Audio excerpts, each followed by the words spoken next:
Hello Harstem. Zerg is completely overpowered. In this game I made no mistake and still lost. The Zerg just spammed links and veins in my bases, which did no damage, but behind that he just creeped the entire map and tagged to Hive, and then I couldn't play the game anymore. There is nothing Terran can do if the Zerg has a brain. With two control groups of Ling Bane Bollocks armies, Terran can never take a fourth. I tried to hold on with Ghost, and then in parentheses behind it, it says micro unit. But then he A-moved me with Banelings, and in parentheses, an A-move unit. The Baneling is really imbalanced, and always gains too much value for its cost. I'm really curious, what can Terran do to beat this? Was there anything I could have done better? Or is Terran just a non-viable race? I'm pretty sure I don't suck. So the question here is going to be, Charizard, Terran player, in Masters with 4.6k MMR on EU. Is it Imba? Or do you suck? And that leads us to this game here on Berlingrad between Charizard, basically Charizard, but then misspelled, or perhaps the French pronunciation of Charizard, Charizard. The big, flying, orange Pokemon. And Sisyphus here on the bottom right, a red Zerg player. Now, Berlingrad is a Terran favorite map. I think most people would agree on that. It is relatively short. There is a crap ton of little chokes. There is a ramp leading up towards your 5th base, which makes it difficult for the Zerg to take it. You need good creep there, and creeping up ramps tends to be difficult. There's a nice little ramp up here, which gives good positions for tanks. There are tank positions in this area. There's tank positions in the bushes. You can push through the middle, remove these double mineral patches, which only have 5 minerals each. You have tank positions over here on the high ground. The first 4 bases for Terran are practically free. And that is something that's interesting, actually. In his imbalance complaint form, Charizard complained about the inability to take a 4th base because of 2 groups of Ling Bane. Now, Ling Bane of Creep is one of these units that just doesn't function very well. The Ling functions well off creep, I'm not going to lie about that. It's extremely high speed, it can run away, it can run, it can deal damage. The Baneling, however, falls off a freaking cliff, the amount of damage it deals on creep compared to off creep. Off creep Banelings generally just don't perform very well, unless they initially have creep to catch up with the Terran army. This is just a fact. Banelings on creep are like twice as valuable as Banelings off creep. Another interesting complaint that Charizard had over here is that he said that the Banelings, I'm gonna need to see it again here for one more second, just to make sure that I didn't, I read it correctly. It always gains too much value for its cost, which I thought was a very interesting thing, because the Baneling is one of the units that almost always trades inefficiently. Almost always. Because it is, honestly, a relatively expensive unit. You need to morph it from a Zerglin. For a basic unit that most of the time can't trade 1-for-1, yeah, it is quite an expensive unit. Also because it costs gas, of course. If you compare it to like a Zealot or a Marine, these units do not cost gas and they trade quite well as well. Another thing that our Terran player mentioned was the fact that you don't really need the micro Banelings and the fact that you need the micro Terran units. Now, if we get to those situations, we can of course compare the micro that is being executed and compare the micro that is being required in these scenarios. But I do believe that the Terran might have a point there, especially on creep. Banelings feel like they don't need quite as much micro oftentimes. So I have to wait and see what's going to happen there. Reaper goes in for a scout, checks the gas. Good play, by the way. Both of their build orders are just good. It's the beauty, I think, of StarCraft is that around that master level, mid-masters, high masters, even low masters, you really start seeing tighter build orders, good strategical concepts, that type of stuff. It's fun to see. It's really fun StarCraft, in my opinion. More mistakes than on the higher levels, obviously, but it also tends to make the games a little more dynamic. Comebacks are a lot more likely, for example, which is always fun to see, at least for me. And it's relatively easy to still spot mistakes as well in both players. Now, depot wall on the low ground starts here with the third depot. Zerg can scout that, and as a result know that it's not a fast triple CC opener, because with a fast triple CC opener, rather than relying on your depot, you rely on your third command center to finish up to get out of the 46 out of 46 supply block that you otherwise would run into. So this is a pretty big tell. If you're a Zerg player and you see that third supply depot, you know that it's not going to be a single gas triple CC. It's not possible. Well, it's possible, but it's an extremely ineffective build. So no point in playing that if you're a Terran. So here come the 4 Hellions. And we see 4 queens already moving towards the front. The question now is going to be, will we see a queen split? Or are we going to move these 4 queens to the Hellion location each time? Nice Overlord spread as well. Look at that. This Zerg player really figured out the correct timings. Sees that there's no second starport unit on the way either, which is good. And knows that there's a Liberator on the way right now as well. Now, if it's just a Liberator, I think with pure Queen, you can be fine, or you can get some spores. We see one. Okay, so 1 spore in the main, 1 spore in the natural. I like that. Most of the time, you're going to have majority of your Queens at your third base anywhere, so you don't really need a spore over there. Spore is going to finish a couple of seconds too late, but yeah, Liberator should not be possible of dealing too much damage here. Siege is up, and this is in range of a spore. Now, this is the type of move that Terrans often make, and I don't quite understand it. Especially because I believe I saw that Shahwazar, our French Terran player, was looking at that Liberator and was looking at that Spore as well. So here we go, we send it in. We see the Spore building, and then now we still need to make the decision whether to set it up inside of Spore range or outside of Spore range. And this obviously is a rather debatable call. Why would you not just put it slightly further over here? Like, you're still vulnerable to queens from the top side, and now you're also in range of the Spore. I don't understand this. I really do not. You're going to unsiege as well, which I guess is fine if you think you could have tried and save it. You couldn't, but maybe you didn't know. So yeah, that's a pretty big mistake. And the reason I mentioned this is because you did open up with a delayed third command center for faster initial Hellions, for a faster starport unit as well. If you cut economy in order to get things out faster, you need to deal some damage with it. And so far, you've only killed 2 workers, but you also lost a Liberator of your own. So resource lost-wise, you're actually behind. This is not a good look. You've also only killed a single creep tumor, and the creep, quite frankly, is booming. It's booming business to be in the creep department here, over in Sisyphus, his company, if you will. Double Evo on the way, extra barracks coming down. This was a 6 Hellion opener, I think. It's not a single Hellion has gone down. 6 Hellion openers are, well, I think supposed to hit slightly faster than you're hitting right now. Maybe 10-15 seconds delayed is what you are at this point. Not the biggest of deals, and understandable because you're not an absolute top pro. Your opponent's actually playing some really good StarCraft. Like, the Queen movement is almost consistently mirroring the Hellions, which is what you want. The creep spread is being pushed out further and further. There's 5 bases on the way. There's even a macro hatch coming down in the natural or in the third base. I am not a huge fan of this position because it can create a bit of a choke for Lynx and Banelings if the Terran manages to siege up over here or siege up over here. Much rather would have it in this type of position in the main base, or maybe even in this general spot.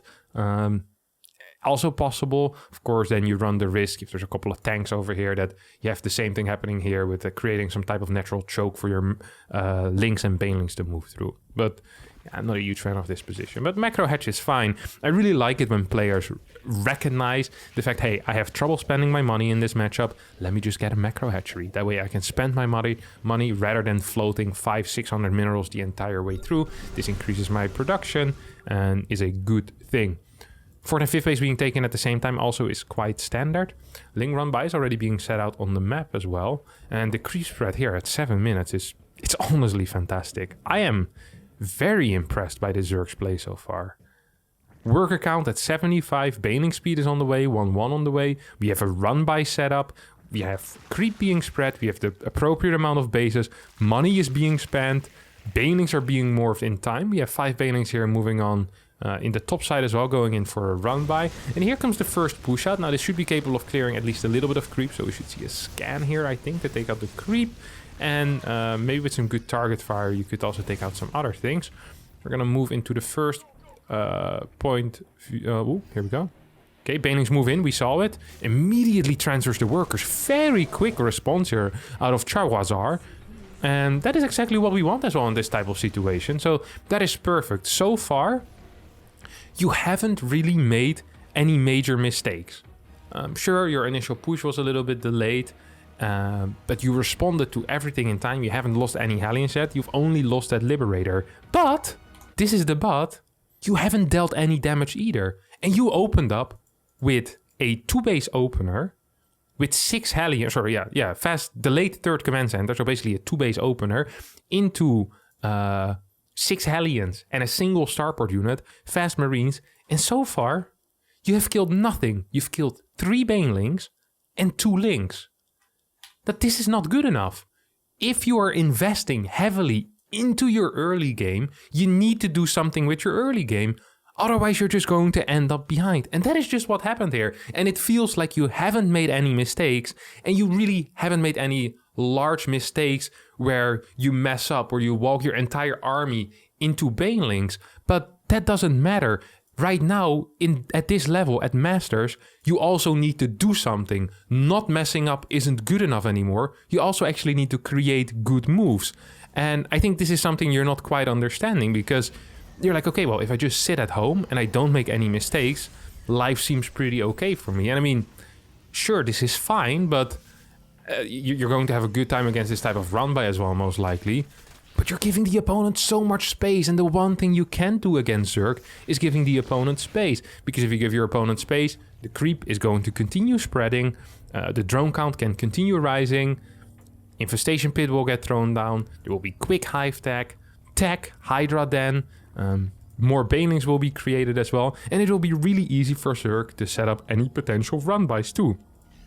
Now, on top of this, the fact that you're not dealing any damage wouldn't even have been so bad had you built a really fast fort base and decided to kind of just bunker down on 4 bases and go up to higher tech yourself. But the way that you're playing this is almost with a semi 3-base all-in, like you're building a lot of units, a very late fort base here at the 9-minute mark only, while floating 1k minerals, by the way. But you're not dealing any damage. So once again, it feels like, if I look at your army and at the state of the game, it feels like you want to be aggressive, but then instead of being aggressive, you just sit at home the entire time. This is the first real creep tumor denial that we're seeing in this game, and you get pushed back immediately because your opponent, well, it's pretty easy to respond to only a single threat on the map at a time. And that's what you're doing. You're sending 3 medevacs in. It's like, oh, that didn't work. Let me just go back home. Now, Ling run by goes in. Luckily, you still had 10 Marines idling in your main base. You also have 10 Marines idling in your natural for whatever reason. So another Ling Bane run by gets sent in. And look, I'm completely agreeing with you. These Ling and Ling Bane run bys, or whatever it is, aren't really paying off in a big way for the Zerg. But they also don't really need to. The Zerg is alive, the creep is expanding, extra bases are being taken, and he is stacking into a higher tier right now with that hive. We're gonna see an Ultralisk Cavern being built as well. So the Zerg is basically setting up for a late game, while you're still, well, trying to get your 4th command center built. Like, this is not an even game anymore whatsoever. Your opponent is already starting a bank, and you, well, you're not. You're not even maxed yet. Do you even have your extra barracks on the way? You're still on 5 barracks at this point in the game. This is a painful run by for the Zerg once again. Really not dealing too much damage, but even this type of trade I think is fine. If you have this much map control, you can just kind of trade some units away. And we see the overall resources lost tab is actually relatively close.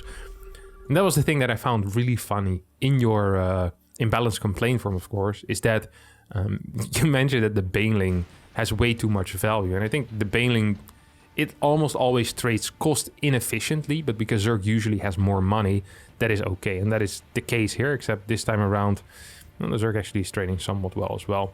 Taking a 7th base, I think this is, 1, 2, 3, 4, 5, 6, 7, before you even have your 4th base landed. I mean, you're just sitting here and doing nothing.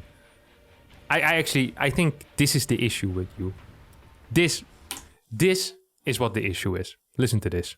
A good way to look at it is to kind of think of StarCraft 2 and compare it to the 100-meter dash, okay? So if we would have the StarCraft 2 leagues, you have your bronze players. These would be the people at the 100-meter dash that would show up after the race. So often just showing up in the bronze league is enough to get your win. Then you have your silver players. Now these are the people that spend the entirety of the foot race complaining about how loud the starting pistol was. They might get lost on the way to the finish and all of that good jazz. You have your gold people. Now these are the first people that start moving in the correct direction. They know generally where the finish line is located, and most of the time they will get there. Okay, but at this point you don't have to put in too much effort yet to win. We're moving up to the Platinum League now. These people it's starting to look like running. Most people have stopped crawling at this point. Some are walking at a higher speed even. So, it's starting to look a little bit like sprinting at this point. Then we hit Diamond, and here I think most people will be wearing shoes already. The speed is picking up.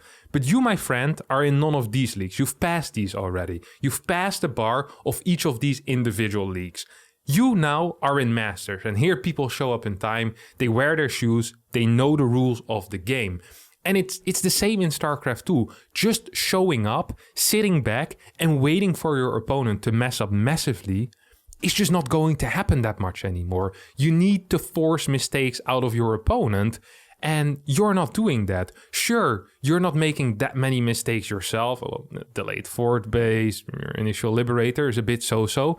But the real issue is you are not forcing any mistakes whatsoever out of your opponent, while your opponent is trying its best to make you mess up by sending in Ling run-bys, by keeping pressure on you, all the while expanding behind it and creeping the entire map. So usually in your Diamond League or in your Gold League, you would have one of these three things happening, right? So either the opponent is expanding, or they're creeping, or they're attacking. But at this level, all three things are happening at the same time, and you are doing nothing. There's no pressure on the opponent, you're not denying any creep whatsoever, and you're not even expanding that fast. So you just do every single thing that your opponent is doing, you're just doing it way less successful. And that is why you're so far behind right now in this game, is your opponent has a completely free game.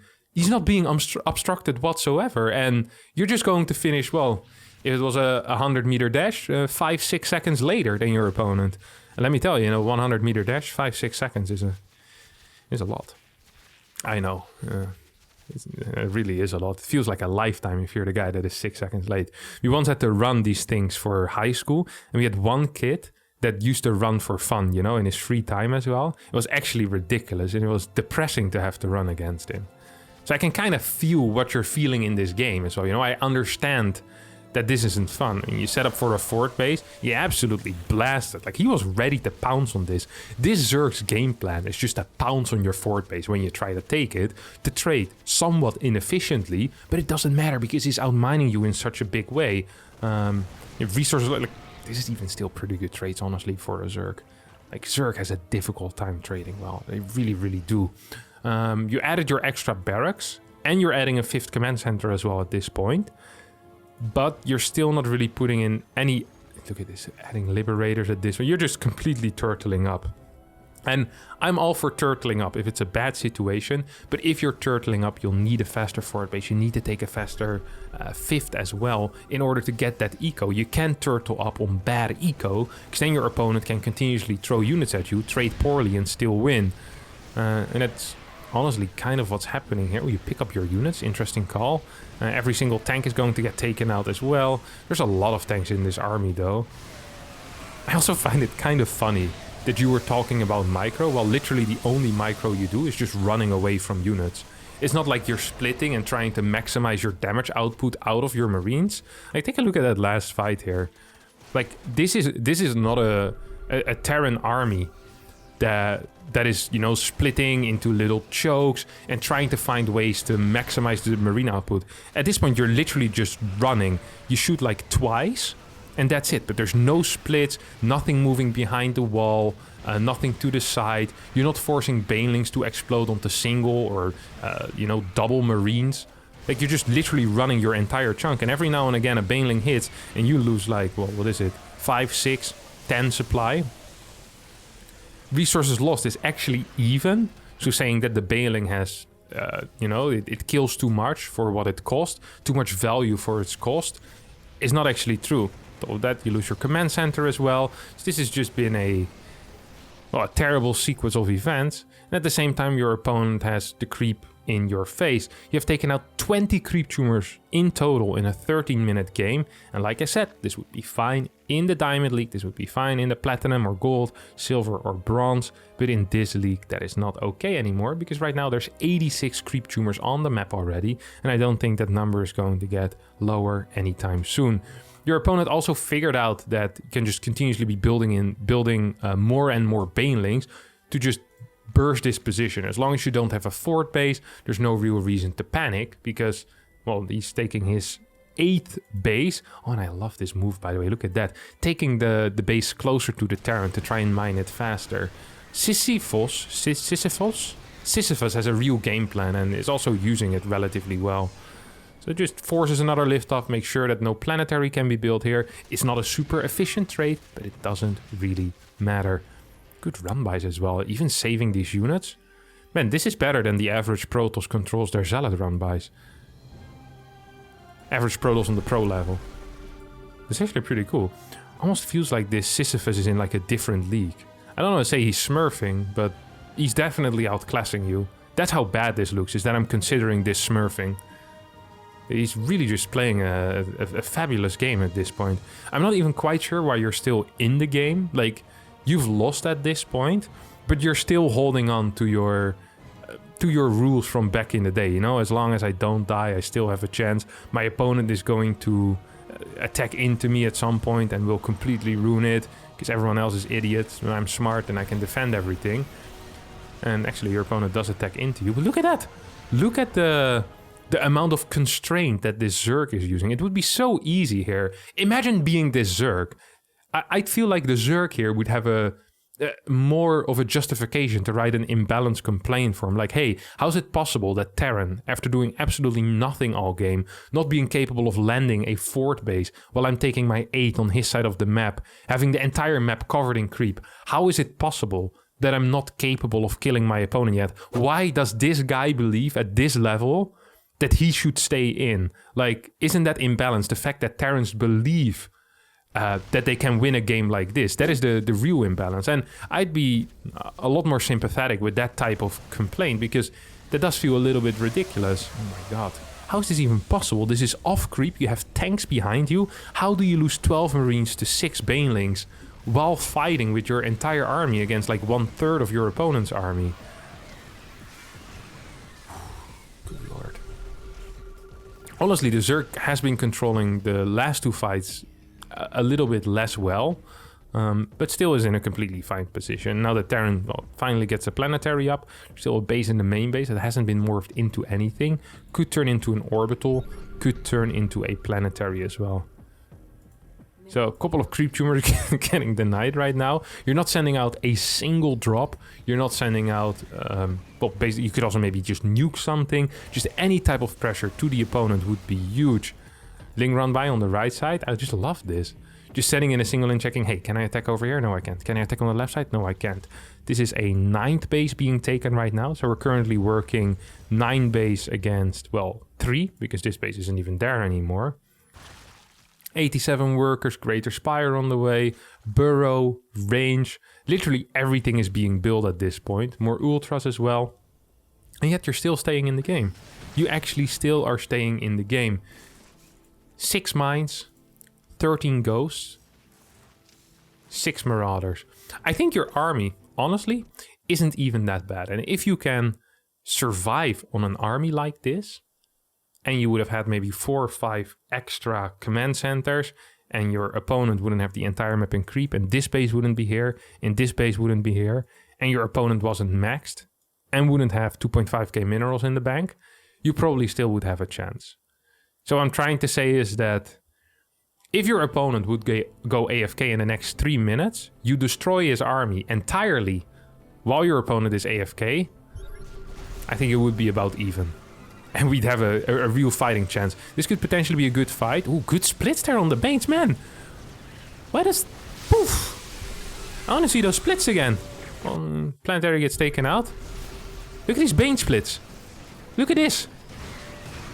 1, 2. Poof! 4 directions, baby. 4 directions. This Zerg split more in this one fight than this Terran has split in the entire game. The only micro that I have seen out of the Terran so far is running away. And that is not micro. That is, however, my strategy if I ever get into a street fight. And then if I have to file a police report after, I'll say that I out-microed my opponent as well.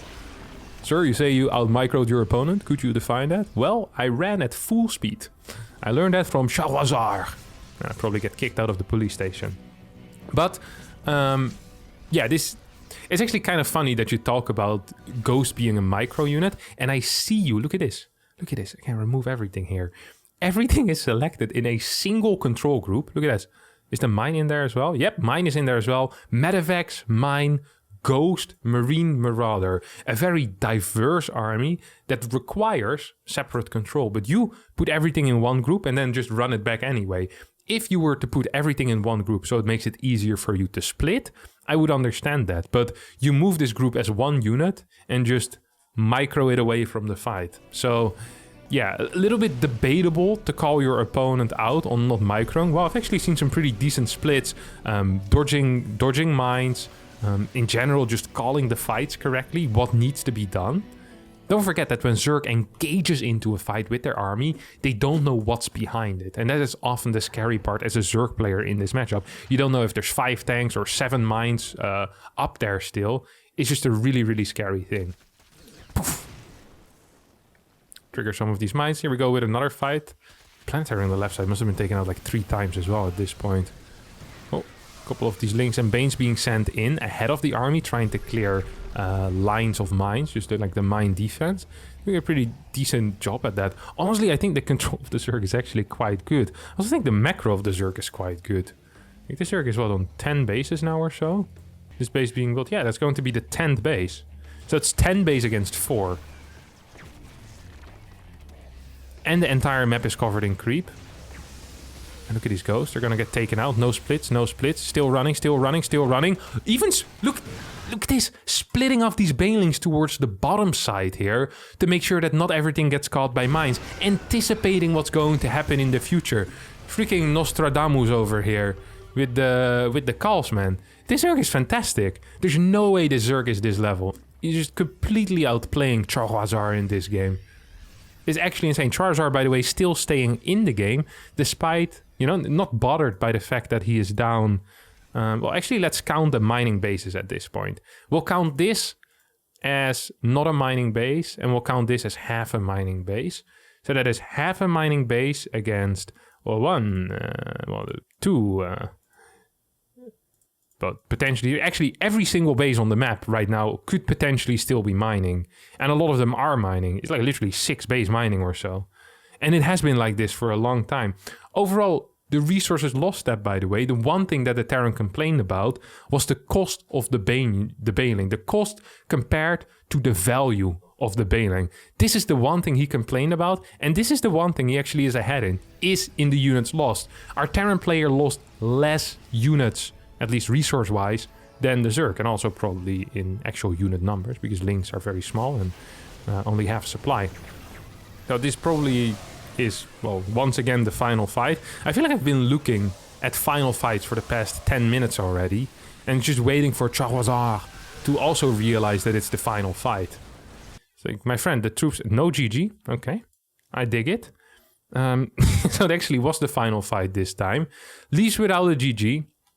Sends in an imbalanced complaint form, complaining about Banelings being an A-move unit while continuously moving away with Ghost.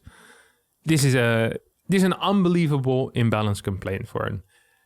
The question on there was, I'm really curious, what can Terran do to beat this? Now, what can Terran do to beat this? It's a relatively long list. So, first of all, if you open up with an aggressive opener, you invest into your aggression, you need to deal damage with that. Or you need to force so many units and in that way inflict some type of indirect damage. Otherwise, if you're incapable of dealing damage in the early game, you're not good with the harassment, play triple CC builds. Double Banshee, 8 Hellion, 4 Hellion into a 2-on-1 type of deal with a fast 3rd CC. These builds, you don't have to deal as much damage with in the early game because you have a very fast 3rd CC yourself.